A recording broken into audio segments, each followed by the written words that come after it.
Good morning, everybody. Welcome to 1 Million Cups Sioux Falls. I'm Brian Maynor, Executive Director of Zeal Center for Entrepreneurship and a member of the 1 Million Cups Organizing Committee.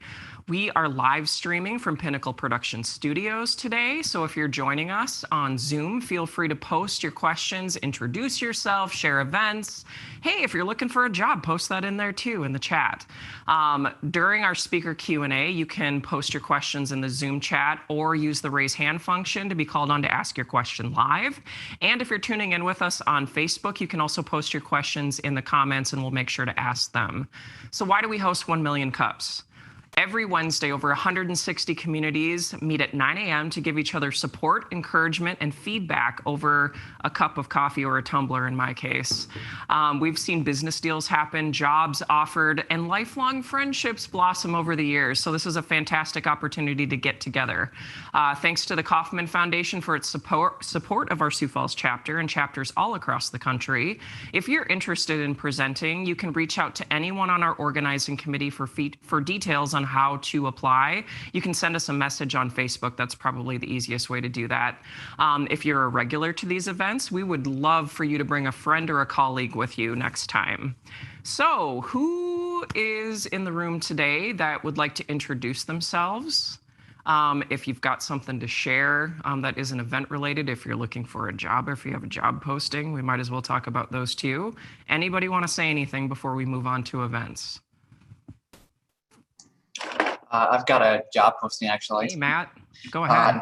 Not at Market Beat, but the other company I'm involved with, Creston Properties, is looking for a marketing specialist to kind of help with some of our apartment marketing.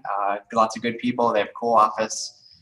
So if anyone is kind of interested in an entry-level kind of marketing position, feel free to reach out to me and I can kind of get you the information. Great. Thanks, Matt. And I guess I'll chime in on that too. Zeal Center for Entrepreneurship is looking for a bookkeeping and administrative specialist. So if you are interested or know somebody who is, go to startupsiouxfalls.com/careers to learn more about that opportunity. So next, any community events or startup related announcements to share? I know there are some, and I'm guessing Maureen's she looks like she's ready to say something. Hi. Hey. Yeah, so I help out with the events with Startup Sioux Falls. I'm Maureen. We have on May 6th, we have virtual startup pitch night coming up, and that will actually be at 8 p.m. It will be via Zoom, and one of our pitchers, if you will, is actually our speaker today at 1 Million Cups, which is Corri Poore of Tykes University. I will quickly tell you the rest of the folks who will be pitching on May 6th at 8 p.m. Ben Whitley with Booth or Table, Megan Raposa with Sioux Falls Simplified, Dakota Jordan with Dakota Yoga, Sanaa Abaresk with Sanaa's Gourmet, Walter Ports, and Chris Hintz with Helen's Plan. And so these are actually all people that were in the starters cohort, and what they'll be pitching for: the first place prize is $1,000, second place is $500, and third place is $250. Also, though, the top two finishers will be eligible for a final pitch competition that will take place later this year with even bigger prizes.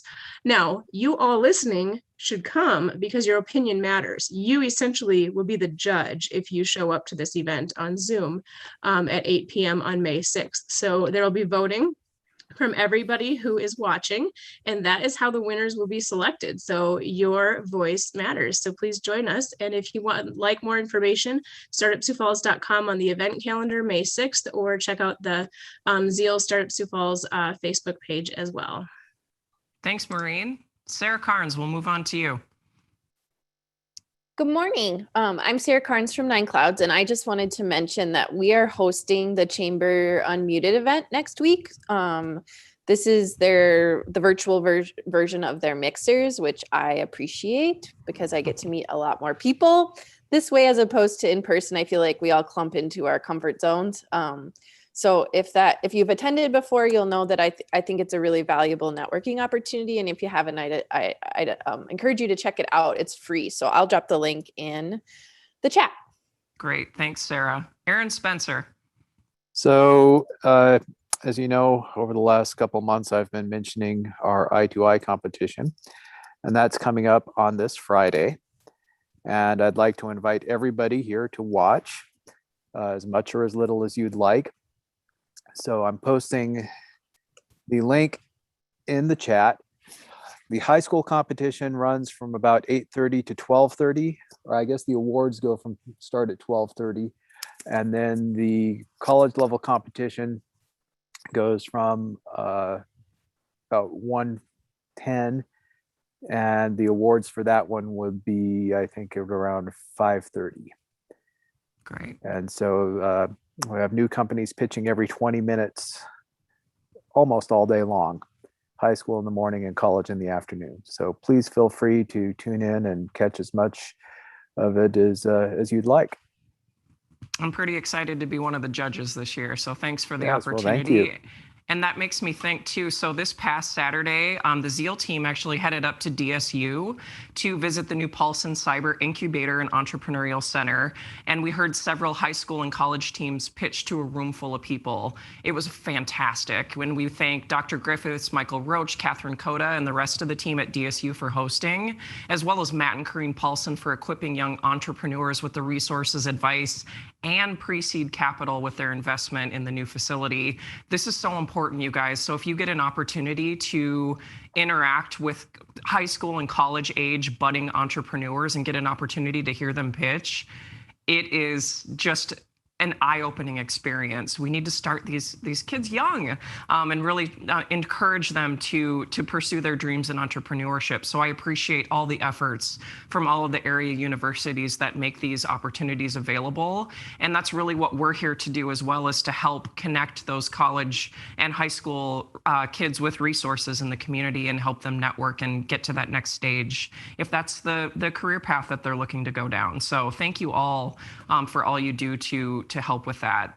And I should note, Yeah. for a lot of them, even if they don't follow up on this business, it plants the seed. And 5 or 10 years, these high school kids, maybe 5 or 10 years after they graduate from college, they come back to it, a lot of them. So this is a really important part of building the future of entrepreneurship here in South Dakota. You bet. Anybody else? Events? I see another Yote on the call that might have some downtown happenings. Go yo! Sadie. Good morning, everyone. Sadie Spear, the community outreach coordinator at downtown Sioux Falls, and of course, there's always something happening in downtown. Brian, do you remember that commercial that goes, "Something's happening"? Always something happening. We should Yeah. find that. Anyway, Let's bring it back. yes. Anyways, what's going on in downtown this weekend?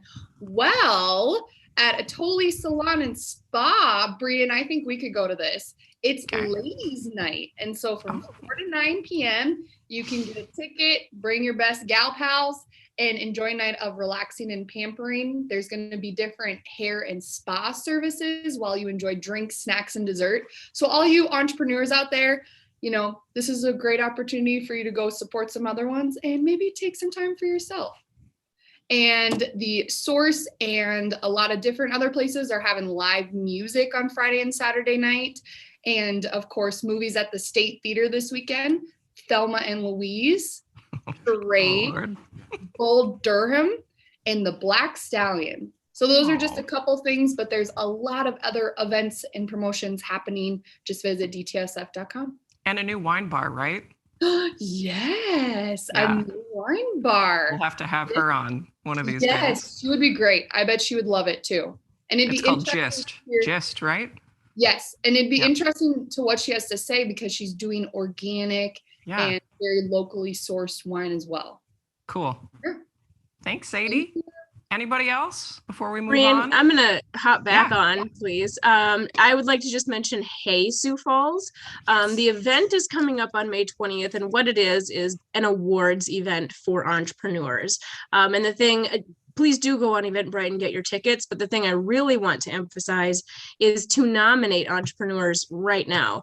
The 16th, which is 2 days from today, is the deadline to nominate somebody. There are 6 different categories that you can nominate entrepreneurs to be recognized. And you all know this has been a very challenging year for many business owners. So please take the time to honor some of them by filling out the nomination. It's very simple. You can go to heysufalls.com. You can find the Hey Sioux Falls event on startupsiouxfalls.com. Again, that's May 20th is the actual event, but this Friday is the nomination deadline. So please, I think everyone on this call should nominate at least one small business owner, but maybe nominate someone for all 6 categories. Thanks, Maureen. Yeah, we're looking forward to that. May 20th is the big event, so get your tickets because there's a limited amount. Let's move on to our presenter.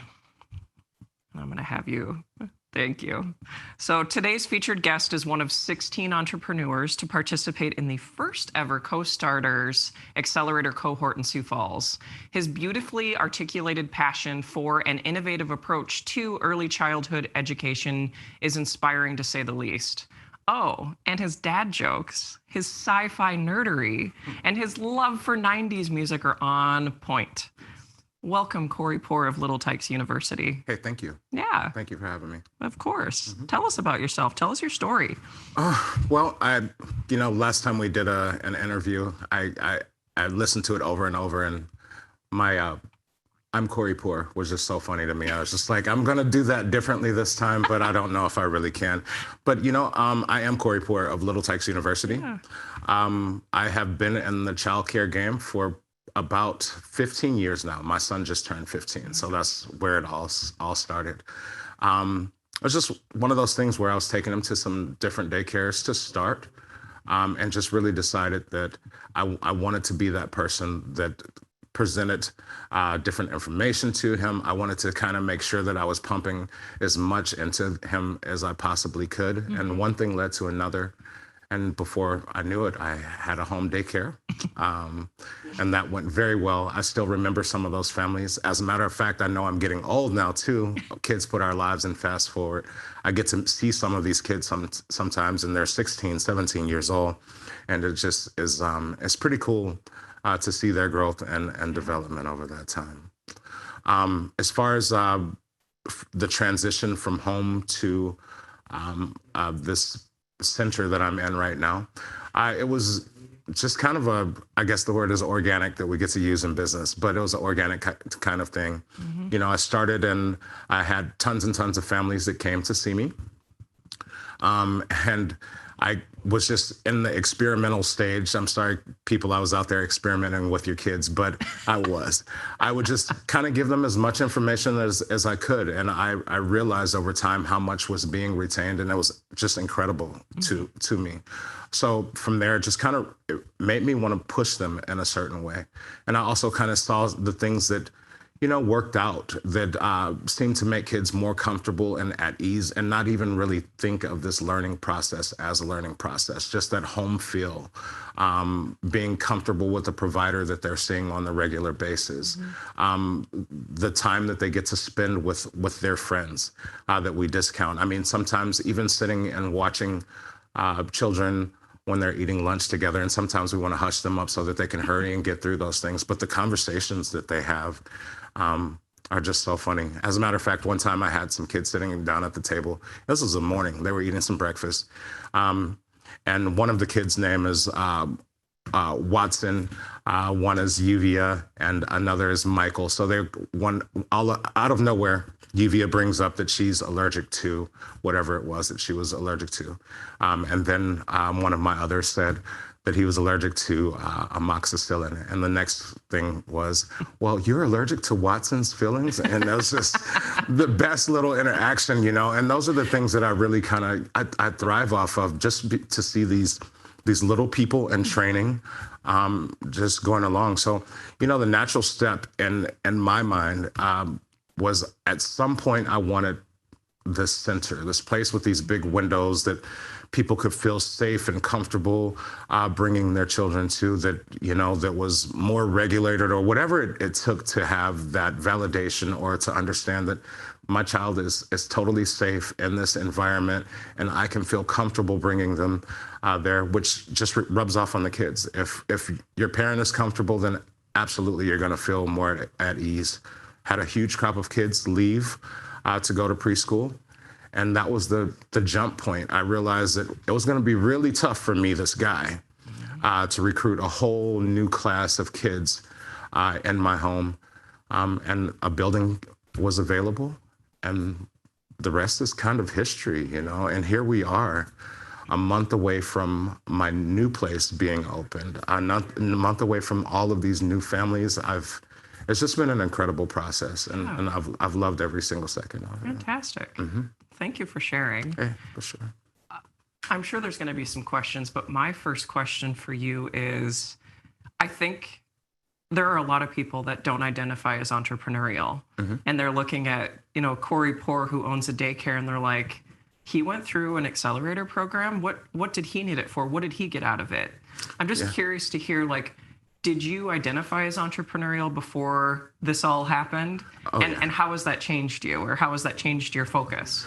You know, I did. I tell this story, I don't know if you've heard it, but when I was in high school, my first experience with business was I was working at this store called Grocery World, and I didn't even know, but they had these jelly beans, Jelly Belly, of course everybody knows now, but all of these different flavors. And it was so crazy to me. I thought they were so good. So, you know, one day I started taking some packets to friends at school, little jelly beans. And first I was giving them away. And then I realized, wow, people actually are coming to me now asking me for these things. So went back to the store, kind of packaged them off in little saran wrap, 5 at a time. And I took them back, figured out which flavors that people liked, and so on and so forth. And before I know it, I was making a killing off of jelly beans at my high school. So from there, I was like, you know, I don't know what I want to do as far as business, but I knew that that was an avenue that at some point I wanted to come back and kind of touch on. I mean, once you get into, I got into daycare, and I don't want to say that some of that identity went away, but you get into kind of just the day-to-day operations of this business, or you hear this word entrepreneurship, this word that a lot of people aren't using all the time, and you say, well, it's for these tech companies, or it's for these huge startups. And I think the co-starters cohort was an excellent opportunity to remind me of who I was in business, remind me of what my aspirations were, and let me know that it's okay to want to help people, but also want to have this successful business to go along with that as well. Awesome. Yeah. Joe Dorr has a question. And first she says, yeah, Corri, I'm one of your biggest cheerleaders. You rock. Maybe I missed it, but dealing with children, what has been your biggest obstacle gaining parents' trust in order to start and grow your business? I don't think we touched on that yet. I got to say, in a lot of ways, I have definitely been blessed.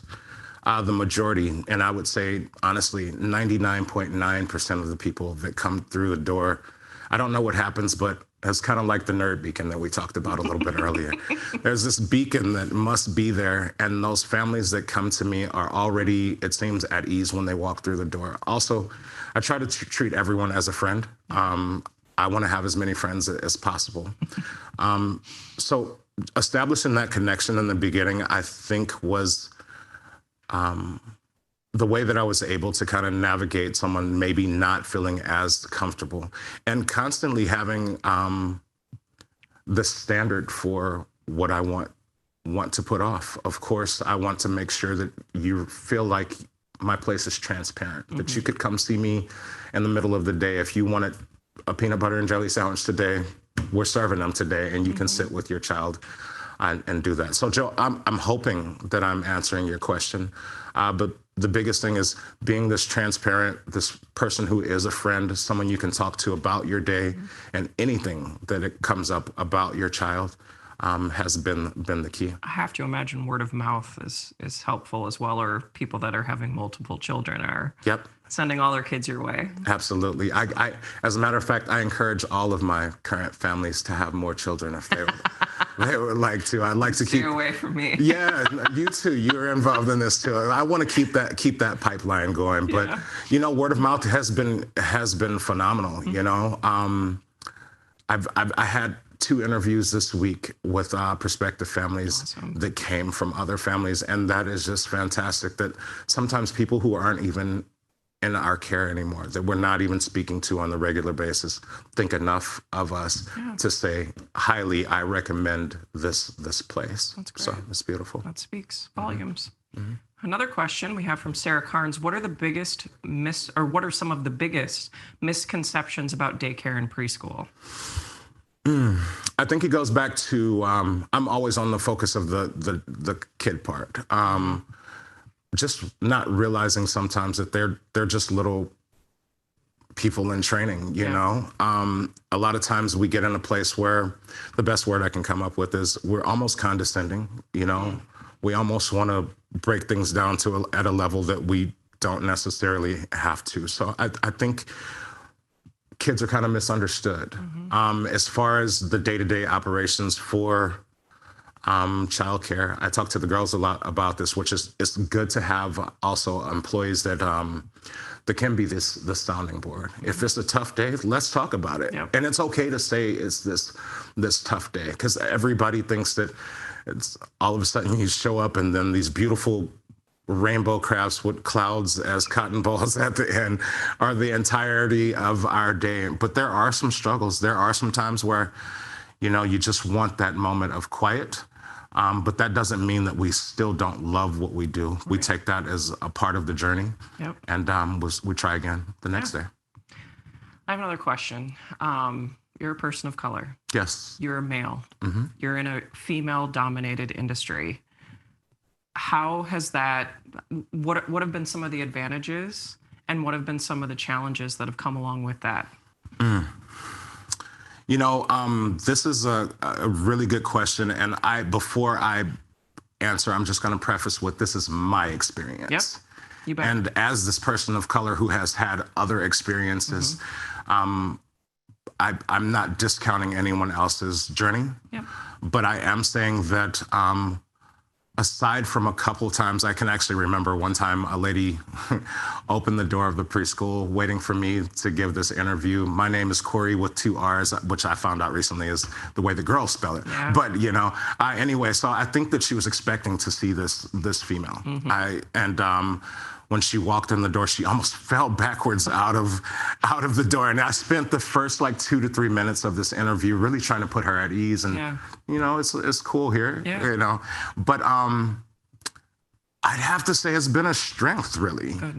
I have had so many people say to me that the reason they chose me was because I was male. And because they wanted to have that presence or that side giving this positive image of what this male provider could be. And I think that's awesome. But once again, that goes to the beacon. And honestly, I'm a spiritual person. Some might call me a little bit hippie or, you know, whatever it is. But what I would say to that is that I believe that things happen for a reason. I believe that in most cases, at least when you're happy in what you're doing, there's been this progression. There's been something that led you to this thing. And my favorite thing is, and I hope it's mine only, but I'm sure some genius out there has said it before too, it's we're fated, but we're free-willed. You were supposed to end up where you were, but there were decisions that you made along the way to get you there, either faster or slower. So with that said, with the cosmos aligned and Jupiter in retrograde, the thing is that I believe that people are led to me in a way, and I want to keep believing that. And so far, the journey has proven nothing but that to me. And at that point where someone you know, maybe comes off in a way that they shouldn't, I will address that at that time and in my own way. But my mom used to say, cream rises to the top, or the proof is in the pudding. And that's where I want to put it. I want to make things so good that you don't even think of that part when it comes to your child being in care. Is your child well-adjusted? Are they loving every single day with me? Did they tell you something amazing today that they learned? Did you like the way that they said it? Those are the things that I want to put off. And eventually, the other stuff kind of goes to the wayside. You're going to make me cry. Okay, let's switch here. What's your best dad joke? Well, let me see here. There's so many, and of course, since I'm on the spot. I won't make you tell me the one you told me. Yeah, that was pretty good. Yeah. We joked about that forever. Gosh, I really wish I could think of one. It's okay. Why do alligators make the best cops? I don't know. Because they're investigators. It's terrible. Yes. And you know what? I honestly, one of my top searches is if I even type the word C on my search bar, the first thing that pops up is corny dad jokes. Yes. It's because I look for them. I seek them out. I can't wait to tell people, especially my wife who gets also annoyed by it. But yeah. And then you're like, tell your husband. Yeah, for You gotta sure. go home and tell him. Exactly. He was so unimpressed with that joke the other night. He didn't like that No. joke? Oh my gosh, that was the funniest joke ever. Comment in the section down below and we'll tell you what that is later on, right? Yeah, for sure. All right. Well, what were your main takeaways from the Co-Starters Accelerator experience? Like I said before, it was that reminder, that kick in the butt to say, hey, don't just float along, you know? Really push toward what it is that you want to do. And the connections have been huge. And not just for the sake of, oh, this person has connected me this way and I can see how that's gonna give me this growth. Yep. But I've talked to you about it before. When I was in home daycare, it just became this thing where I was working so much. I was never really getting out. I didn't get to connect with people who were like-minded. And in the end, it became this ho-hum 9-to-5 thing, everything that I didn't want my life as this person who had operated a business to be. So being in this class with people who were just as busy as me and still pushing along, just as busy as me, but still finding that time to make those connections with each other, that was really big. And I mean, we haven't met face to face since Sanaz, but it has been cool to get, you know, a word of encouragement from Dakota, or, you know, I got a chance to talk to Nate at my building when he was kind of showing me where this thing that he's going to build for me is going to be. Comments from Joe, Chris, you know, the list goes on, and Ben being able to check out what he does. And that's really, really cool, you know, as this person that now has this pool of people to draw from, and hopefully one day when everything is all cool and everything, come over and have some juice boxes and goldfish or something like that, you know? Can't wait. Yeah. I hadn't considered the fact that, like, you spend your days with toddlers. You know, you need that human interaction with adults. Yeah. Like, I see that, and I saw that spark in you, and every entrepreneur needs that community. So I'm grateful that you were able to take advantage of that. So awesome. Let's see. I'm looking at the wrong screen here. Corri, Sarah says, Sarah Lum, can you talk more about some of your goals for growth? Do you worry about scaling to a point where you can't be as connected to the part of the work that you are so passionate about, the kids? That's a great question. You know, that is really good. And even right now, as we take on so many new kids in this period, and trying to keep up with that as far as hiring is concerned, that's like paramount. It is who we are as Little Tykes University. And I honestly, I do worry about it, but not worry in a way that is this, you know, despair or something. That's something that couldn't be changed. I think the worry is good because it's a focal point. And it's something that I won't let go into the back of my mind and be something that later on I'm like, wow, this is out of control. How do we now get the reins on this and bring it back in? But as far as growth, I mean, my dream in home was that I wanted to have this network of home daycares. My belief was, of course, things that curriculum provide, which is, I know that if my child is here on Monday, and the curriculum says this, then we're learning about dinosaur feet on Monday, and so on and so forth. And I wanted an experience where if someone were to leave my daycare on my side of town, and they went to this other home daycare that was a part of my network, that same standard. They still talked about dinosaur feet on Monday, so on and so forth. But things being that the way they are, that wasn't something that could really happen the way I wanted. So next thing that happened is I drive down the street on Cleveland Avenue. That's where I was before. There's an apartment building there, and there was this community building, and I realized there's never anybody at these buildings. So my next thought was, well, why not spread out through apartment buildings? You have this group of people who obviously need your service that are right there.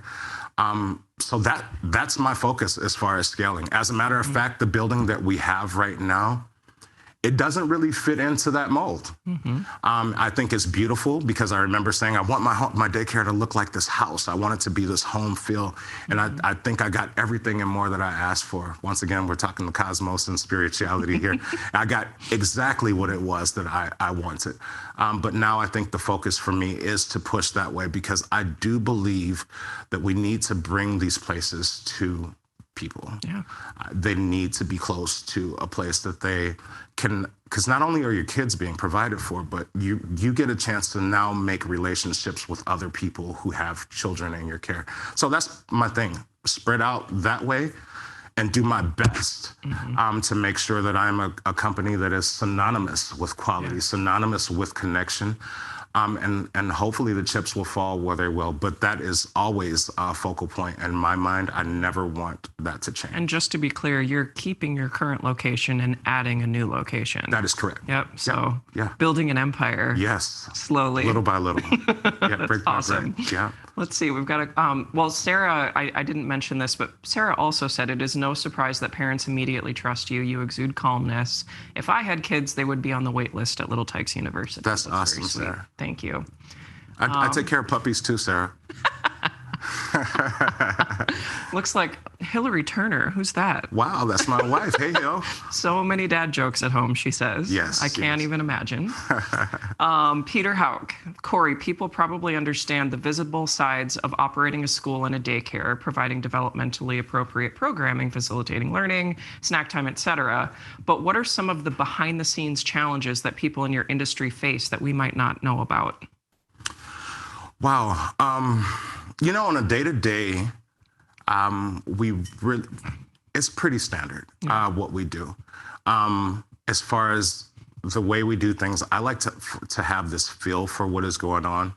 I can feel the energy in this room, and I say, it's time for us to do something different, because even 2 minutes later, we're going to be at critical mass, and we probably should do something different. But as far as the behind the scenes, I will say this, because we forget sometimes the things we do, Peter.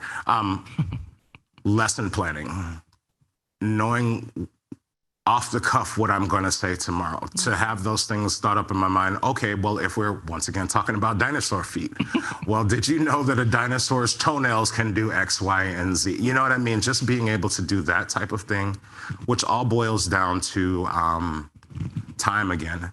And of course, me, this guy who founded the place, has also this charge that I have to make sure that the people who are in my employment feel the same way. Yep. That is a behind the scene thing that is big. I want them to, outside of me, go and find these interesting things that they are to provide for the kids.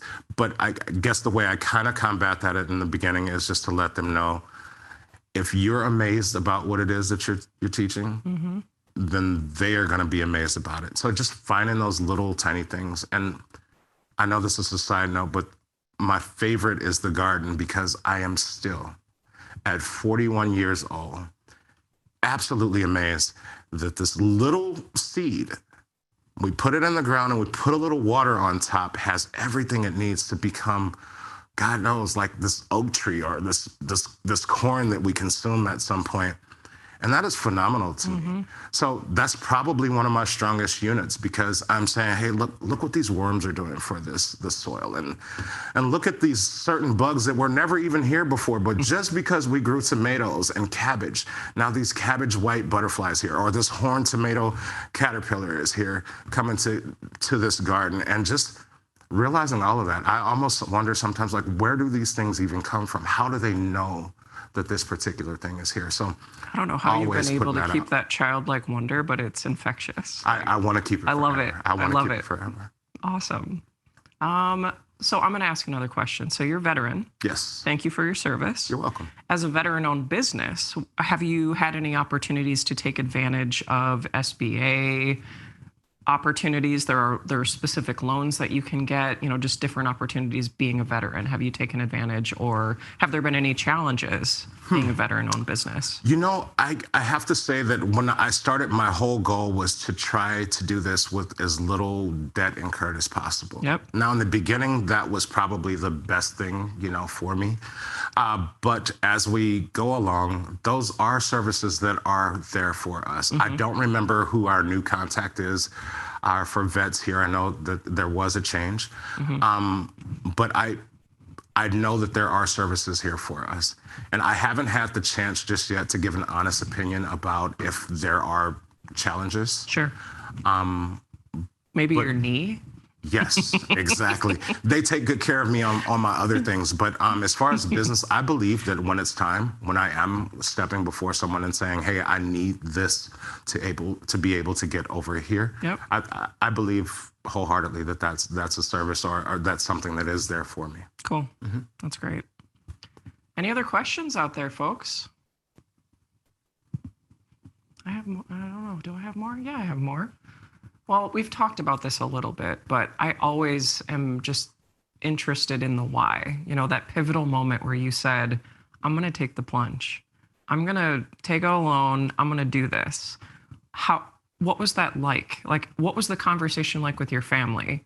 When you said, I'm going to do this, or how are we going to do this? Right. It's terrifying to some degree, right? Like, absolutely it is. But you know what? I get afraid in that moment. I'm probably that person that if I went to skydive, the fear is like now when I'm in free fall. What do I do now? And then I love that too, because it's this feeling of now I have to regain this control, make sure I pull the right parachute line and see what happens next. But for me, I think it's kind of a cool thing too. My kids have been able to watch. This is all they've ever known. And outside of me being out of the home for a couple, restaurant jobs or call center jobs, this is what they have seen me push towards. So we never really had to have that particular conversation. It was just what Dad was doing. And even when I met Hillary, that was the thing as well. She already knew that what I was doing, which is kind of funny too, because I remember her asking me, okay, now it's time for you to meet my family. And I'm just like, I'm just this guy doing home daycare. I don't want your family to think that I'm this draw on you. I want them to understand that I bring something to this relationship, that I bring something to you. So I think that's also been a part of the thing too, making sure that. I have to imagine time management too. So I come in to pick up Pearl and I see you getting your daughter ready for hockey over in the corner while you're trying to get all these kids out the door. How do you manage your time? When do you have downtime to recharge? That's why I watch sci-fi late night. Sometimes I just play Star Trek in the background, episodes that I've definitely watched before, just for that thing to kind of calm me down. But recently I started to think of things a little bit differently. It was the first exercise that we did, one of the first, and co-starters. And it was like, Eric says, okay, well, we want you to, on this particular page, write out what your day is like. Write out how much time that you get to spend in these particular places. And I kind of realized then that if my goal was X, Y, and Z over here, I have to put my mind at ease with the fact that unfortunately, whenever I am even having this free time or this downtime, I'm borrowing from this ledger at another place. So either A, I have to cut that free time, which I have so little that I'm probably not going to do that, or B, I have to be that much more effective with the time that I do have. So just kind of being on a schedule at all times, even on those days when I know Haley is there and Hill has me on a schedule. We have a calendar that, that kind of links up and tells me exactly where I need to be and what I need to do. That just has really been the thing. Before I was kind of running around with my head cut off, but now just to know, okay, from this to this to this to this. Well, I appreciate you taking the time to be here today. Awesome. Thank you so much. Away from the kiddos. And last question that we have is, what can this community of startups and entrepreneurs do to help you and Little Tykes University moving forward?